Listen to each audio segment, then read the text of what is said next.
We'll switch now quickly to Food World Order as we blast through the updates there. Just a few posts there, and again, we'll throw out the call for folks. If food stories are your passion, food, health, gardening, anything that would fall under the foodworldorder.com banner, you can get in touch with me, mediamonarchy@gmail.com. We'll begin with the January 6th news purge. That is the binge and purge, if you're nasty. Food banks, no bids, and drinkifying. We'll start with the bad from Alternet. Millions in the U.S. heading to food banks for the first time. Farmwars.info, you may recall our friend Barbara Peterson. We interviewed for Media Monarchy back in October. She has a new article breaking down the USDA certified organics dirty little secret, and that would be Neotame, from the makers of aspartame.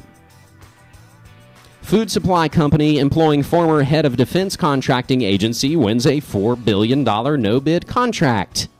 See how that works? More on that from allgov.com.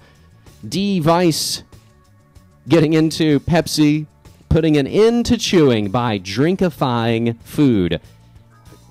Tropicals, I forget what this new drink is. It's slush in a tube that you basically kind of slurp out, and it makes me think of Patton Oswalt talking about the bowls at Kentucky Fried Chicken. Just pile my food in a bowl. I don't want to spend precious time chewing. Another reason fast food makes you fat and sick, from Natural Health News, that would be fluoride in fast food wrappers. We already know we've got BPA in the receipts now. Bizarre fluoride agents in the fast food wrappers, so they're not sticky. And we'll end with the good. From Cryptagon.com, from the land of the Kiwi, noting that almost 60% of New Zealanders maintain vegetable gardens. Furthermore, on foodworldorder.com, Pennsylvania allows gas fracking waste to be dumped in local waterways. This story from activistpost.com. We note it was revealed by the Associated Press that the state of Pennsylvania is allowing, quote, wastewater so salty, so polluted with metals like barium and strontium, end quote, to be flushed into local waterways. This is called fracking, and this relates to Marcellus Shale, and this relates to the documentary film Gasland, which we reported to you a few weeks ago, caused a somewhat not quite vocal 9/11 truther, prominent actor, Mark Ruffalo, who's about to be Allen Ginsberg in the film Howl opening. He's on the list because he helped organize screenings of Gasland.